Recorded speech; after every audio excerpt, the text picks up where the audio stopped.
नमस्कार दोस्तों, स्वरफा सीरीज में आपका स्वागत है। तो आज हम आप लोग के लिए जीके जीएस का धमाकेदार क्लास लेकर आ गए हैं और इसमें जितने भी क्वेश्चन सेट किए गए हैं आपके एग्जाम के पॉइंट ऑफ व्यू से सभी क्वेश्चन इंपॉर्टेंट है। तो चलिए इस क्लास की शुरुआत करने से पहले बता दें, जो लोग अभी हमारे चैनल पे नए हैं आप हमारे चैनल को सब्सक्राइब कर लीजिए और घंटी के बटन को दबा दीजिए। तो चलिए इस क्लास की शुरुआत करते हैं। तो पहला क्वेश्चन है कि निम्न में कौन प्रकाश संश्लेषण के लिए आवश्यक तत्व है। तो ऑप्शन में सूर्य का प्रकाश, कार्बन डाइऑक्साइड, जल, इनमें से सभी। तो देखिए प्रकाश संश्लेषण के लिए इनमें से आवश्यक तत्व कौन कौन है। तो देखिए सूर्य का प्रकाश भी जरूरी होता है प्रकाश संश्लेषण के लिए, कार्बन डाइऑक्साइड यानी CO2 भी जरूरी होता है, जल भी जरूरी होता है और खनिज लवण भी है। ठीक है, तो इसमें से देखिए जितने भी तीनों हैं ऑप्शन में, तो इनमें से सभी जो है आपको प्रकाश संश्लेषण के लिए आवश्यक तत्व है। आपको बता दें कि प्रकाश संश्लेषण की क्रिया में जो है जाइलम ऊतक के द्वारा जल का परिवहन किया जाता है और फ्लोएम ऊतक के द्वारा खनिज लवण का परिवहन किया जाता है। ठीक ना। अब चलिए अगला क्वेश्चन देखते हैं। अगला क्वेश्चन है कि निम्न में कौन बोध गया से संबंधित है। तो ऑप्शन में महावीर स्वामी, ऋषभ देव, गौतम बुद्ध, दयानंद सरस्वती। तो देखिए बोध गया से संबंधित इनमें से कौन है। तो गौतम बुद्ध है। आपको बताए थे ना, इसे पिछले कई सेट में बता चुके हैं कि गौतम बुद्ध को जो है ज्ञान की प्राप्ति बोध गया में जो है निरंजना नदी, जिसे फल्गु नदी भी कहते हैं, उसी के तट पर बोधि वृक्ष के नीचे इनको पूर्णिमा की रात को ज्ञान की प्राप्ति हुई थी। इसीलिए जो है बोध गया किससे संबंधित है। तो गौतम बुद्ध से है। और बौद्ध धर्म के संस्थापक भी कौन थे। तो गौतम बुद्ध थे। उसके बाद देखिए जैन धर्म के संस्थापक कौन थे। तो महावीर स्वामी थे। मगर जैन धर्म के वास्तविक संस्थापक जो है ऋषभ देव को माना जाता है और ऋषभ देव जो है जैन धर्म के अंतिम तीर्थकर यानी 24वें तीर्थकर थे। ठीक ना। और जैन धर्म के पहला तीर्थकर कौन थे। तो महावीर स्वामी थे। और आर्य समाज के संस्थापन कौन थे। तो दयानंद सरस्वती जी थे। अब चलिए अगला क्वेश्चन देखते हैं। और आप लोग को क्लास अच्छा लगता हो तो प्लीज वीडियो को लाइक कीजिए, हमें सपोर्ट कीजिए, क्योंकि आपके सपोर्ट की हमें जरूरत है। अब चलिए अगला क्वेश्चन देखते हैं। अगला क्वेश्चन है कि जैन संहिता किसका पुराना नाम था। तो ऑप्शन में रामायण, महाभारत, गीता, भगवत पुराण। तो देखिए जैन संहिता जो है किसका पुराना नाम था। तो महाभारत का पुराना नाम था। आपको बता दें कि महाभारत के रचयिता कौन है। तो महर्षि वेदव्यास हैं। और रामायण के रचयिता कौन है। तो महर्षि वाल्मीकि है। और यह दोनों जो है कौन है, सबसे बड़ा महाकाव्य है। और इस दोनों में अगर बात की जाए तो महाभारत पहला बड़ा महाकाव्य है और दूसरा महाकाव्य कौन है। तो रामायण है। अब चलिए अगला क्वेश्चन देखते हैं। अगला क्वेश्चन है कि आधुनिक आवर्त सारणी में वर्गों की कुल संख्या है। तो ऑप्शन में 7, 9, 11, 18। तो देखिए आधुनिक आवर्त सारणी में वर्गों की कुल संख्या कितनी होती है। तो 18 होती है। ठीक है। और आधुनिक आवर्त सारणी में अगर आपको आवर्तों की संख्या पूछे तो वो होती है 7। ठीक ना। आप लोग इस दोनों को याद रखेंगे और इन सभी को अपने कॉपी में भी नोट करते जाएंगे। ठीक ना। अब चलिए अगला क्वेश्चन देखते हैं। अगला क्वेश्चन है कि लोक चित्रकला मधुबनी किस राज्य में लोकप्रिय है। तो ऑप्शन में महाराष्ट्र, राजस्थान, बिहार, उत्तर प्रदेश। तो देखिए लोक चित्रकला मधुबनी जो है किस राज्य में लोकप्रिय है। तो अपने प्यारे बिहार की है। ठीक है, यह लोक कला मधुबनी। अब चलिए अगला क्वेश्चन देखते हैं। अगला क्वेश्चन है कि हीरा भारत में मुख्यतः कहाँ पाया जाता है। तो ऑप्शन में पन्ना, खेतरी, कोलार, सिंहभूम। तो देखिए हीरा भारत में जो है मुख्यतः कहाँ पाया जाता है। तो पन्ना की खान जो है मध्य प्रदेश में पाया जाता है। खत्री खान जो है आपको राजस्थान में, इसमें तांबा पाया जाता है। कोलार खान जो है आपको कर्नाटक में है, इसमें सोना पाया जाता है। और सिंहभूम जो है लौह अयस्क के लिए प्रसिद्ध है। अब चलिए अगला क्वेश्चन देखते हैं। अगला क्वेश्चन है कि निम्न में कौन सबसे बड़ी अर्थव्यवस्था वाला देश है। तो ऑप्शन में अमेरिका, चीन, भारत, नेपाल। तो देखिए सबसे बड़ी अर्थव्यवस्था वाला देश इसमें से कौन है। तो ये अमेरिका है। उसके बाद कौन है। तो आपको चाइना है। ठीक है। उसके बाद थर्ड स्थान पे जो है भारत है। और इसमें सबसे गरीब कौन है। तो अपना पड़ोसी नेपाल। अब चलिए अगला क्वेश्चन देखते हैं कि निम्न में कौन देश का प्रथम व्यक्ति कहलाता है। तो ऑप्शन में राष्ट्रपति, उपराष्ट्रपति, प्रधानमंत्री, लोकसभा अध्यक्ष। तो देखिए देश का प्रथम व्यक्ति कौन कहलाता है। तो राष्ट्रपति कहलाता है। और देश की प्रथम महिला जो है राष्ट्रपति की पत्नी कहलाती है। ठीक ना। अब देखिए आपको बताते हैं कि उपराष्ट्रपति का जो है चुनाव होता है। ठीक ना। और राष्ट्रपति का भी चुनाव होता है, मगर प्रधानमंत्री का चुनाव नहीं होकर इनकी नियुक्ति होती है। और आपको क्या होता है ना कि जो भी बहुमत दल के नेता होते हैं उसमें से किन्हीं एक को चुन के जो है राष्ट्रपति प्रधानमंत्री नियुक्त कर देते हैं। यानी जो प्रधानमंत्री की नियुक्ति कौन करता है। तो राष्ट्रपति करता है। ठीक है। अब चलिए अगला क्वेश्चन देखते हैं। अगला क्वेश्चन है कि बंगाल विभाजन किस वर्ष हुआ था? तो ऑप्शन में 1885, 1905, 1920, 1930। और देखिए ऊपर जितने भी आप लोग के लिए इंपॉर्टेंट बनता है हम सभी ऑप्शन को डिस्कशन करा देते हैं, ठीक है। हम चाहते हैं कि आप लोग का ऐसा क्वेश्चन जुबान पे रहे जो कि आसान रहता है, मॉडरेट रहता है, और आसान क्वेश्चन आप लोग से एग्जाम में गलती नहीं होना चाहिए। तो यह क्वेश्चन था अगला कि बंगाल विभाजन किस वर्ष हुआ था? तो ऑप्शन में है 1885, 1905, 1920, 1930। तो देखिए बंगाल विभाजन जो है कब हुआ था? तो 1905 में हुआ था। और बंगाल विभाजन के समय में ही 1905 में स्वदेशी आंदोलन की शुरुआत हुई थी, और इस आंदोलन में पहली बार महिलाओं ने बढ़ चढ़कर भाग लिया था। उसके बाद देखिए 1885 में जो है भारतीय राष्ट्रीय कांग्रेस की स्थापना हुआ था ए ओ ह्यूम के द्वारा। उसके बाद देखिए 1920 में जो है सब ये असहयोग आंदोलन शुरू हुआ था। उसके बाद 1930 में है आपको दांडी यात्रा, और 1930 में ही दांडी यात्रा खत्म होने के बाद जो है सविज्ञ अवज्ञा आंदोलन शुरू हुआ था, ठीक ना। अब चलिए अगला क्वेश्चन देखते हैं। अगला क्वेश्चन है कि निम्न में कौन राज्य कोसी नदी से प्रभावित है? तो ऑप्शन में महाराष्ट्र, राजस्थान, उत्तर प्रदेश, बिहार। तो देखिए कोसी नदी से प्रभावित राज्य कौन है? तो अपना प्यारा बिहार, और कोसी नदी को जो है बिहार का शोक भी कहा जाता है, ठीक ना। अब अगला क्वेश्चन देखते हैं। अब अगला क्वेश्चन है कि जल का शुद्धतम रूप है? तो ऑप्शन में नल का जल, वर्षा का जल, भौम जल, आशुद्ध जल। तो देखिए जल का शुद्धतम रूप कौन कहलाता है? तो वर्षा का जल कहलाता है। आप लोग ही वर्षा का जल मारिएगा, मगर इसमें एक बात आपको जानने योग्य है कि देखिए सब जगह जो है आपको वर्षा का जल शुद्ध नहीं मिलेगा। जहाँ मान लीजिए फैक्ट्री है, ज़्यादा पोल्यूशन है, वहाँ अगर वर्षा होता है तो वहाँ आपको पानी अम्लीय रहेगा, या फिर जो है केमिकल से प्रभावित होकर जो है वर्षा का जल खराब रहता है, ठीक है, आपको शुद्ध नहीं मिलेगा। वहीं आप अंटार्कटिक महाद्वीप में जाइएगा, वहाँ अगर बारिश होता है तो वहाँ का जल आपको शुद्ध मिलेगा, ठीक है, क्योंकि वहाँ धूल कण उड़ता नहीं, वहाँ जो है हर समय आपको बर्फ का चादर ढका रहता है। अब चलिए अगला क्वेश्चन देखते हैं। अगला क्वेश्चन है कि दूध प्रोटीन को पचाने वाला एंजाइम है? तो ऑप्शन में पेप्सिन, ट्रिप्सिन, रेनिन, कोई नहीं। तो देखिए इसमें जितने भी ऑप्शन है आपको पेप्सिन हो गया, ट्रिप्सिन हो गया, रेनिन हो गया, यह सभी प्रोटीन का पाचन करता है। मगर आपको क्वेश्चन में पूछा है कि दूध प्रोटीन को पचाने वाला, यानी दूध में जो प्रोटीन होता है उसको पचाने वाला एंजाइम कौन है? आप देखे हुए हैं कि छोटा बच्चा जब 1 से लेकर 2 साल 3 साल तक का उसका उम्र रहता है तो वो ज़्यादा दूध पी के ही रहता है, यानी 2 लीटर 4 लीटर 5 लीटर भर दिन में पी जाता है, फिर भी उसका पेट नहीं खराब होता है। अगर हम लोग अभी 1-2 लीटर पी लेंगे तो हो गया शुरू, ठीक है। तो ये होता है ना, तो क्या होता है ना कि छोटा बच्चा में जो है रेनिन नामक जो एंजाइम उसमें पाया जाता है अधिक मात्रा में, इसीलिए वह लोग जो है दूध के प्रोटीन को पचा देता है। तो अब आपको क्लियर हो गया होगा कि दूध प्रोटीन को पचाने वाला एंजाइम कौन है? तो रेनिन है, ठीक ना। अब चलिए अगला क्वेश्चन देखते हैं। अगला क्वेश्चन है कि किसकी कमी से मधुमेह रोग होता है? तो ऑप्शन में रेनिन, टाइलिन, इंसुलिन, एड्रीनलिन। तो देखिए मधुमेह रोग किसके कारण होता है? तो इंसुलिन के कमी के कारण होता है। और सभी ऑप्शन को देखते हैं तो देखिए रेनिन जैसा कि बताया आपको दूध को प्रोटीन जो होता है वो पचाने वाला एंजाइम है। टाइलिन एंजाइम जो है लाड़ में पाया जाता है। एड्रीनलिन एंजाइम को जो है उठो करो और भागो, यानी जो है इसे इमरजेंसी का जो है हार्मोन कहा जाता है। यानी आप बेहोश हैं, अगर आपको कोई पीटने आ रहा है, अगर आप थोड़ा भी आंख खोल के देख रहे हैं कि पीटने आ रहा है तो आपको कितनों भी बेहोशी रहेगा फिर भी आप उठ के भाग जाइएगा, ठीक है। तो इसे जो है उड़ो और भागो हार्मोन भी कहा जाता है, यानी इमरजेंसी का हार्मोन। अब चलिए अगला क्वेश्चन देखते हैं। अगला क्वेश्चन है कि अंतरिक्ष यात्री को अंतरिक्ष कैसा दिखाई देता है? तो ऑप्शन में बैगनी, लाल, नीला, काला। तो देखिए अंतरिक्ष यात्री को जो है अंतरिक्ष कैसा दिखाई देता है? तो काला दिखाई देता है, क्योंकि अंतरिक्ष में कोई भी वायुमंडल नहीं है, वहाँ वायु नहीं पाया जाता है, वहाँ निर्वात होता है। अगर आप निर्वात में देखते हैं तो आपको वहाँ काला दिखाई देगा, ठीक ना। अब चलिए अगला क्वेश्चन देखते हैं। अगला क्वेश्चन है कि भारत के किस भाग में बम्बू नृत्य प्रसिद्ध है? तो ऑप्शन में नागालैंड, मेघालय, कर्नाटक, गुजरात।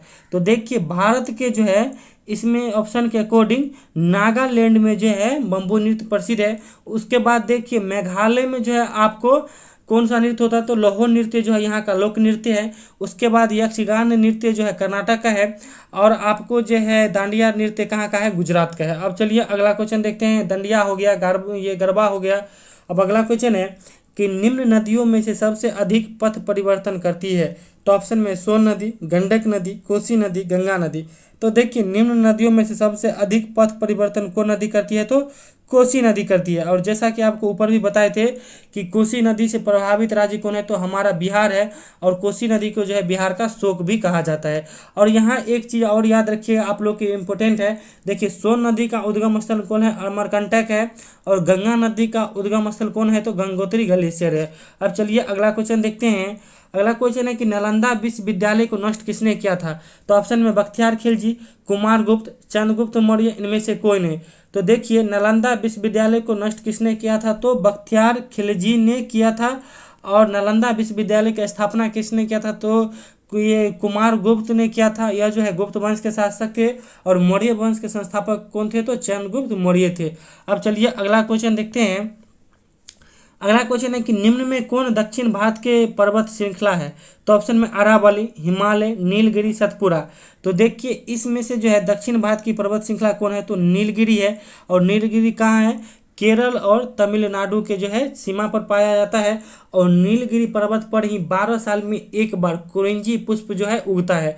उसके बाद देखिए अरावली पर्वत जो है आपको राजस्थान से लेकर दिल्ली तक है। हिमालय पर्वत जो है नेपाल से लेकर हमारे उत्तर भारत तक फैला हुआ है। सतपुरा पर्वत कहाँ है, तो मध्य प्रदेश में है। अब आगे बढ़ने से पहले बता दें कि हम आप लोग के लिए बिहार बीएड का स्पेशल नोट्स तैयार करके रखे हुए हैं। और हम अपने हाथों से लिखा हुआ सभी सिलेक्टेड क्वेश्चन दे रहे हैं। इसमें हम पूरा GK GS, teaching aptitude, Hindi, इन सभी का नोट्स मात्र 99 रुपया बस छोटा सा शुल्क है, इसको लेके दे रहे हैं।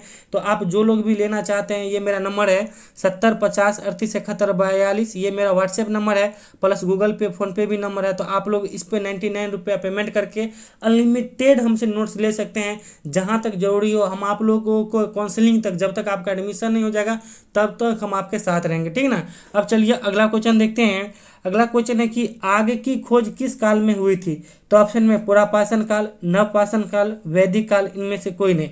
तो देखिए आग की खोज किस काल में हुई थी, तो पुरापाषाण काल में हुई थी। तांबा की खोज की बात की जाए तो नवपाषाण काल में हुई थी। और लोहा की खोज की बात की जाए तो वैदिक काल में हुई थी। और देखिए तांबा से प्रचलित कौन था, तो हड़प्पा सभ्यता के लोग जो है तांबा से प्रचलित था, ठीक है। और उसे जो है कांस्य युगीन सभ्यता भी कहते हैं। अब अगला क्वेश्चन है कि पौधों के किस भाग से हमें कॉफी मिलती है। तो ऑप्शन में छाल, पत्ती, बीज, तना। तो देखिए पौधे के जो है किस भाग से कॉफी मिलती है, तो बीज से मिलती है। और आपको बता दें कि भारत में सबसे ज़्यादा कॉफ़ी का उत्पादन किस राज्य में होता है, तो कर्नाटक में होता है। भारत के पूरे कॉफ़ी का जो है 50% कर्नाटक राज्य में उत्पादन होता है। अब चलिए अगला क्वेश्चन देखते हैं। अगला क्वेश्चन है कि केंचुआ के द्वारा मृदा की उर्वरता बढ़ाने की प्रक्रिया को क्या कहते हैं। तो ऑप्शन में है जैविक खेती, वर्मी कंपोस्ट, रासायनिक खेती, इनमें से सभी। तो देखिए केंचुआ के द्वारा जो है मृदा की उर्वरता बढ़ाने के लिए जो प्रक्रिया होती है उसे वर्मी कंपोस्ट कहते हैं। केंचुआ के द्वारा वर्मी कंपोस्ट बनता है, ठीक है। केंचुआ जो है गोबर को मान लीजिए खा के उसका जो मल निकलता है वैसी को जो है हम लोग वर्मी कंपोस्ट कहते हैं। और यह जो है खेत में बहुत आसानी से घुल मिल जाता है और पौधा को कम नुकसान पहुंचाता है, मिट्टी की उर्वरता बनाए रखती है। और केंचुआ को जो है किसान का मित्र कहा जाता है।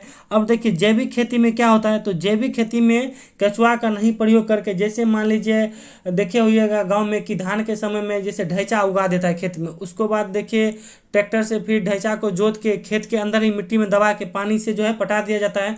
तो वो जो मान लीजिए सड़ता है तो वह क्या कहलाता है, जैविक खेती। उसके बाद जैसे आप रासायनिक खेती में क्या देखते हैं, जैसे यूरिया, पोटास, नाइट्रोजन, ये सब का जो प्रयोग करते हैं, यह हुआ रासायनिक खेती के तहत, ठीक ना। अगला क्वेश्चन है कि राज्य में राष्ट्रपति का प्रतिनिधि कौन होता है। तो ऑप्शन में विधानसभा अध्यक्ष, राज्यपाल, मुख्यमंत्री, स्वास्थ्य मंत्री। तो देखिए राज्य में जो है राष्ट्रपति का प्रतिनिधि कौन होता है, तो राज्यपाल होता है, ठीक है। मान लीजिए राज्य में अगर संवैधानिक प्रक्रिया से मुख्यमंत्री उसका कार्य नहीं संभाल पाता है, या राज्य जो है अपना कार्य करने में संवैधानिक प्रक्रिया के तहत विफल रहता है, तो राज्यपाल जो है राष्ट्रपति को प्रतिवेदन देता है कि यहाँ जो है राष्ट्रपति शासन लगा दीजिए। तो इसीलिए जो है राज्य में राष्ट्रपति का प्रतिनिधि कौन होता है, तो राज्यपाल होता है, ठीक है। अब तक देखिए बिहार के मुख्यमंत्री कौन है, तो नीतीश कुमार है। बिहार के स्वास्थ्य मंत्री कौन है, तो आपको श्री मंगल पांडे है। और बिहार विधानसभा का अध्यक्ष कौन है, तो आप लोग इसका आंसर कमेंट बॉक्स में जरूर दीजिएगा। अब अगला क्वेश्चन है कि 1857 का विद्रोह कहाँ से शुरू हुआ था। तो ऑप्शन में दिल्ली, मेरठ, झांसी, कानपुर। तो देखिए 1857 का विद्रोह हुआ था कहाँ से शुरू, तो मेरठ से हुआ था। और 1857 की क्रांति का पहला क्रांतिकारी कौन थे? तो मंगल पांडे जी थे। और पहले फांसी पर चढ़ने वाले क्रांतिकारी भी थे मंगल पांडे। ठीक है।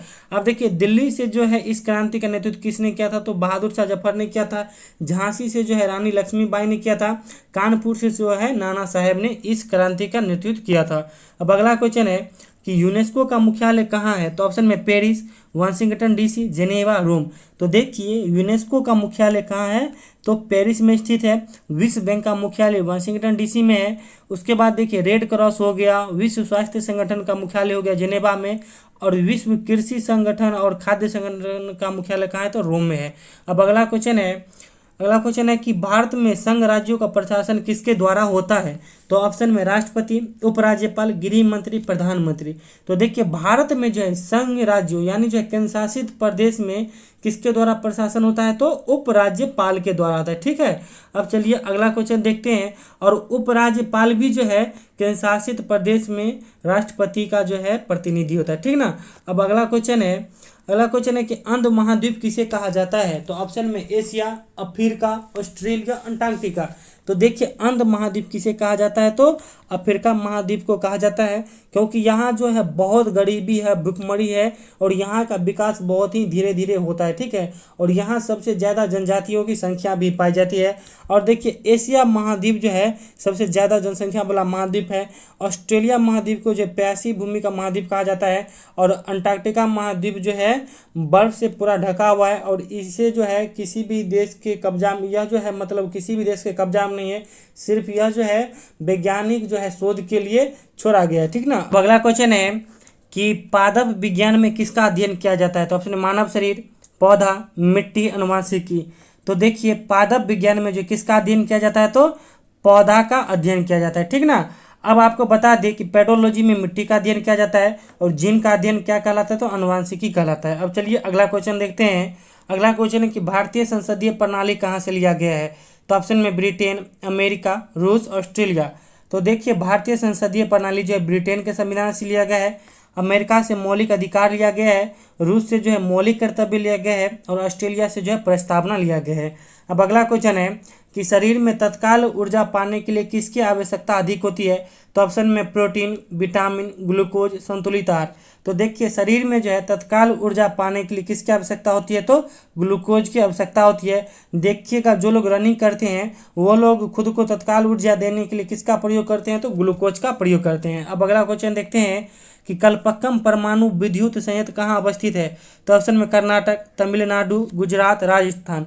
तो देखिए कलपक्कम जो है परमाणु विद्युत संयंत्र कहाँ स्थित है? तो तमिलनाडु में स्थित है। उसके बाद सभी ऑप्शन को देखते हैं।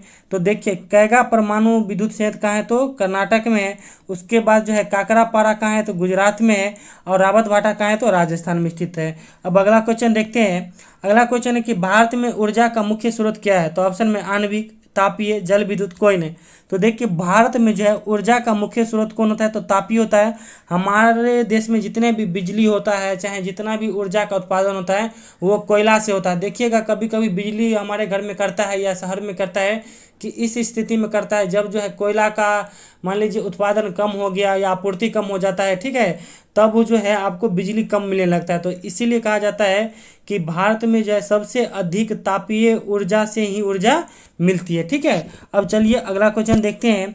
अगला क्वेश्चन है कि सिनेबार किसका अयस्क है? तो ऑप्शन में पारा, एल्यूमिनियम, लोहा, सोना। तो देखिए सिनेबार जो है किसका अयस्क है? तो पारा का अयस्क है। बॉक्साइट जो है एल्यूमिनियम का अयस्क है। हेमेटाइट लोहा का अयस्क है और कैल्वेराइट जो है सोना का अयस्क है। ठीक है ना। अब अगला क्वेश्चन देखते हैं। अगला क्वेश्चन है कि किस विटामिन की कमी से हड्डी कमजोर होता है? तो ऑप्शन है vitamin A, vitamin C, vitamin B, vitamin D. तो देखिए हड्डी किस विटामिन की कमी से कमजोर होता है? तो विटामिन डी की कमी के कारण।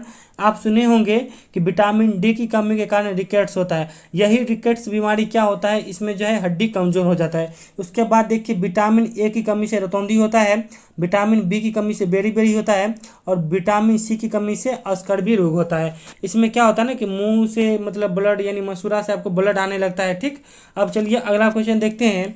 अगला क्वेश्चन है कि आंख की स्पष्ट न्यूनतम दूरी कितनी होती है? तो ऑप्शन में 25 सेंटीमीटर, 50 सेंटीमीटर, 75 सेंटीमीटर, 100 सेंटीमीटर। तो देखिए आंख की स्पष्ट न्यूनतम दूरी कितनी होती है? तो 25 सेंटीमीटर होती है। अब चलिए अगला क्वेश्चन देखते हैं। अगला क्वेश्चन है कि छोटा नागपुर का पठार किस लिए प्रसिद्ध है? तो ऑप्शन में खनिज संसाधन, सूती वस्त्र, मसाला, सोना। तो देखिए छोटा नागपुर का पठार किसके लिए प्रसिद्ध है? तो खनिज संसाधन के लिए प्रसिद्ध है। सूती वस्त्र के लिए जो है महाराष्ट्र और गुजरात राज्य प्रसिद्ध है, मगर सूती वस्त्र उत्पादन की बात की जाए तो सबसे ज़्यादा जो है गुजरात राज्य में होता है, दूसरे स्थान पर जो है महाराष्ट्र आता है। क्योंकि देखिए उस क्षेत्र में जो है सबसे ज़्यादा काली मिट्टी है, और काली मिट्टी में सबसे ज़्यादा कपास का उत्पादन होता है, क्योंकि कपास की खेती के लिए काली मिट्टी की जरूरी होता है। तो इसीलिए उस क्षेत्र में जो है सूती वस्त्र का उत्पादन ज़्यादा होता है। मसाला के लिए जो है केरल राज्य प्रसिद्ध है। और सोना सबसे ज़्यादा भारत में कहाँ उत्पादन होता है? तो कोलार खान जो है कर्नाटक में होता है, ठीक ना। अब अगला क्वेश्चन है कि मेघदूत के लेखक कौन है? तो ऑप्शन में कलहन, बाणभट्ट, कालिदास, अबुल फजल। तो देखिए मेघदूत के लेखक कौन है? तो कालिदास है। कालिदास के और भी पुस्तकें हैं, जैसे अभिज्ञान शकुंतलम हो गया, ऋतुसारम हो गया, और ये जो आपके क्वेश्चन में मेघदूतम हो गया, इस तीनों को आप लोग याद रखेंगे, इनका इंपॉर्टेंट पुस्तक है। उसके बाद देखिए राज तरंगिणी के लेखक कौन है? तो कलहन है। और राज तरंगिणी में जो है कश्मीर के इतिहास का वर्णन है। और हर्षचरित के लेखक कौन है? तो बाणभट्ट है। और अकबरनामा के लेखक कौन है? तो अबुल फजल जी हैं। अब अगला क्वेश्चन देखते हैं। अगला क्वेश्चन है कि निम्न में कौन संसद का भाग नहीं है? तो ऑप्शन में राष्ट्रपति, राज्यसभा, लोकसभा, प्रधानमंत्री। तो देखिए आपको बता दें कि संसद 3 भाग से मिलकर बना होता है, राष्ट्रपति, राज्यसभा, लोकसभा। तो इसका सही उत्तर क्या हो जाएगा? प्रधानमंत्री। यानी जो है प्रधानमंत्री संसद का भाग नहीं है, संसद का भाग होता है राष्ट्रपति, राज्यसभा और लोकसभा। अब चलिए अगला क्वेश्चन देखते हैं। अगला क्वेश्चन है कि मानस राष्ट्रीय उद्यान किस राज्य में है? तो ऑप्शन में असम, मध्य प्रदेश, उत्तराखंड, उत्तर प्रदेश। तो देखिए मानस राष्ट्रीय उद्यान किस राज्य में है? तो असम में स्थित है। और काजीरंगा राष्ट्रीय उद्यान भी जो है असम में स्थित है। उसके बाद देखिए जिम कॉर्बेट नेशनल पार्क कहाँ है? तो उत्तराखंड में है। कान्हा और किसी नेशनल पार्क कहाँ है? तो मध्य प्रदेश में है। और दुधवा जो है नेशनल पार्क जो है आपको उत्तर प्रदेश में स्थित है। अब अगला क्वेश्चन है कि निम्न में से किस धातु को चाकू द्वारा आसानी से काटा नहीं जा सकता है? तो ऑप्शन में एल्यूमिनियम, सोडियम, पोटेशियम, लिथियम। तो देखिए आपको बता दें कि सोडियम, ये जो है एल्युमिनियम को जो है चाकू के द्वारा आसानी से नहीं काटा जा सकता है। आपके घर में अगर एल्युमिनियम का बर्तन होगा, आप चाकू से काट के देखिए, कटेगा? नहीं कटेगा। वही जो है आपको सोडियम हो गया, पोटेशियम हो गया, लिथियम जो है, इस तीनों को जो है चाकू से आसानी से काटा जा सकता है। अब अगला क्वेश्चन है कि भारत छोड़ो आंदोलन कब प्रारंभ हुआ था? तो ऑप्शन में 9 अगस्त 1942, 10 अगस्त 1942, 15 अगस्त 1942, 16 अगस्त 1942। तो देखिए भारत छोड़ो आंदोलन कब प्रारंभ हुआ था? तो 9 अगस्त 1942 को हुआ था। और इसी आंदोलन के समय में जो है गांधी जी ने करो या मरो को नारा दिया था। मगर देखिए आपको बताएं कि गांधी जी जो है अहिंसा के समर्थक थे, मगर जब होता है ना कोई शांत व्यक्ति को जब सर से ऊपर ये चढ़ने लगता है ना, क्या कहते हैं, अत्याचार, तब वो जो है फिर हिंसा प्रवृत्ति का हो जाता है। तो यही हुआ था गांधी जी के साथ। जब अंग्रेज उनसे प्रेम से बात में नहीं समझे, तब उन्होंने जो 1942 में हिंसा का रास्ता अपनाया। अब चलिए अगला क्वेश्चन देखते हैं। अगला क्वेश्चन है कि बेगम हजरत महल 1857 की क्रांति का नेतृत्व किस शहर से किया था? तो ऑप्शन में लखनऊ, कानपुर, इलाहाबाद, कोई नहीं। तो देखिए बेगम हजरत महल जो है 1857 की क्रांति का नेतृत्व कहाँ से किया था? तो लखनऊ से किया था। उसके बाद देखिए कानपुर से जो है क्रांति का नेतृत्व नाना साहब ने किया था। इलाहाबाद से जो है लियाकत अली ने किया था। अब अगला क्वेश्चन है कि निम्न में कौन आंख का भाग नहीं है? तो ऑप्शन में पुतली, रेटिना, कॉर्निया, यकृत। तो देखिए इसमें से जो है आंख का भाग कौन नहीं है? तो यकृत नहीं है। यकृत यानी लीवर, लीवर पेट में होता है। उसके बाद देखिए पुतली आंख का भाग है, रेटिना आंख का भाग है, कॉर्निया भी आंख का भाग है, ठीक। अब अगला क्वेश्चन देखते हैं। अगला क्वेश्चन है कि क्षेत्रफल की दृष्टि से सबसे बड़ा देश है? तो ऑप्शन में भारत, चीन, रूस, अमेरिका। तो देखिए क्षेत्रफल की दृष्टि से सबसे बड़ा देश कौन है? तो रसिया है, ठीक है। अभी तो रसिया बड़ा है ही, जब यह यूएसएसआर था यह इससे भी डबल बड़ा था, ठीक है। अब आपको बता दें कि देखिए इसमें अगर सबसे शिक्षित यानी साक्षरता में सबसे आगे कहिएगा या फिर सबसे ज़्यादा अर्थव्यवस्था वाला, तो कौन सा देश है? तो अमेरिका है। और 2011 की जनसंख्या के अनुसार सबसे ज़्यादा जनसंख्या किस देश की है? तो चाइना की है। मगर देखिए वर्तमान में कहा जा रहा है कि भारत की जनसंख्या सबसे ज़्यादा होगी, और भारत जो है दूसरे स्थान पर जो है जनसंख्या में, यानी विश्व की जनसंख्या का 17.5% जो है भारत में निवास करता है। अब अगला क्वेश्चन देखते हैं। अगला क्वेश्चन है कि रेबीज संक्रमण किसके द्वारा होता है? तो ऑप्शन में कुत्ता, बिल्ली, चूहा, चमगादड़। तो देखिए रेबीज किसके द्वारा होता है, तो कुत्ता के काटने से होता है। इसमें जो है हाइड्रोफोबिया नामक रोग हो जाता है और इसमें पानी से डर लगने लगता है, ठीक है। जिसको मान लीजिए हाइड्रोफोबिया ज़्यादा बढ़ गया, वह जो है कुत्ता की तरह भौंकने लगता है, उसी की तरह करने भी लगता है, ठीक है। और यह जो है वायरस के कारण होने वाला रोग है। अब अगला क्वेश्चन है कि किस पार्टी 3 तलाक बिल का समर्थन नहीं किया था, तो ऑप्शन में बीजेपी, आरजेडी, जेडीयू, इनमें से सभी। तो देखिए 3 तलाक बिल का समर्थन किस पार्टी ने नहीं किया था, तो आरजेडी ने नहीं किया था, ठीक है। उसके बाद देखिए बीजेपी तो इस बिल को लाया ही था और जेडीयू ने इनका समर्थन किया था, ठीक है। अब अगला क्वेश्चन है कि लोकसभा में जाने के लिए न्यूनतम आयु कितनी होनी चाहिए, तो ऑप्शन में 21 वर्ष, 25 वर्ष, 30 वर्ष, 35 वर्ष। तो देखिए लोकसभा में जाने के लिए न्यूनतम आयु कितनी होनी चाहिए, तो 25 वर्ष होनी चाहिए। उसके बाद बता दें कि प्रधानमंत्री बनने के लिए भी न्यूनतम आयु जो है आपको 25 वर्ष होनी चाहिए, ठीक। और देखिए राष्ट्रपति हो गया, राज्यपाल हो गया, इसे बनने के लिए जो है 35 वर्ष न्यूनतम उम्र चाहिए। उसके बाद राज्यसभा का सदस्य बनने के लिए 30 वर्ष न्यूनतम उम्र है। और उसके बाद देखिए पंचायती राज में, ठीक है, आपको भाग लेने के लिए 21 वर्ष जो है न्यूनतम उम्र होना चाहिए। अब अगला क्वेश्चन देखते हैं कि बिहार में सर्वाधिक वर्षा कहाँ होता है, तो ऑप्शन में पटना, समस्तीपुर, किशनगंज, रोहतास। तो देखिए बिहार में सर्वाधिक वर्षा जो है किशनगंज जिला में होता है। आपको पता है कि दक्षिण पश्चिम मानसून जो है जून के प्रथम सप्ताह में बिहार में प्रवेश कर जाता है और सबसे पहला प्रवेश कहाँ करता है, तो किशनगंज जिला में करता है। तो इसीलिए सबसे ज़्यादा वर्षा कहाँ होता है, तो किशनगंज में होता है, ठीक। अब आपको यहाँ से कुछ देख लीजिए। देखिए पूसा कृषि विश्वविद्यालय कहाँ है, तो समस्तीपुर में है। उसके बाद जो है आपको रोहतास सबसे ज़्यादा साक्षरता वाला जिला है। अब अगला क्वेश्चन है कि सर्वाधिक जनसंख्या किस भाग में निवास करती है, तो ऑप्शन में पर्वत, पठार, मैदान, कोई नहीं। तो देखिए सर्वाधिक जनसंख्या जो है किस भाग में निवास करती है, तो मैदान में, यानी मैदान में जो है पूरे जनसंख्या का 90% निवास करती है। उसके बाद देखिए पर्वत पर जो है 1% ये जनसंख्या निवास करता है और पठार पर आपको 9%, ठीक है। अब चलिए अगला क्वेश्चन देखते हैं। अगला क्वेश्चन है कि नींबू में कौन सा अम्ल पाया जाता है, तो ऑप्शन में साइट्रिक, ब्यूटेरिक, टार्टरिक, लैक्टिक अम्ल। तो देखिए नींबू में जो है साइट्रिक अम्ल पाया जाता है और नींबू का ये पीएच मान कितना होता है, तो 2.4 होता है। उसके बाद देखिए मक्खन में जो है ब्यूटेरिक अम्ल पाया जाता है, इमली और अंगुर में टार्टरिक अम्ल पाया जाता है और दूध दही में जो है लैक्टिक अम्ल पाया जाता है। अब अगला क्वेश्चन है कि बिहार का सर्वाधिक गर्म जिला कौन है, तो इस क्वेश्चन का आंसर आप लोग कमेंट बॉक्स में दीजिएगा और हम आपको ऑप्शन भी 2 दे देते हैं। बिहार का सर्वाधिक गर्म जिला में 2 ऑप्शन ले लीजिए, एक लीजिए गया और दूसरा ले लीजिए पटना जिला, ठीक है। तो आप लोग इस क्वेश्चन का सही आंसर कमेंट बॉक्स में दीजिएगा और आप लोग को क्लास अच्छा लगा हो तो प्लीज़ वीडियो को लाइक कीजिए, हमें सपोर्ट कीजिए और अपने दोस्तों में भी शेयर कर दीजिए। तो चलिए thank you, all the best, हमारे साथ बने रहिए, थैंक यू।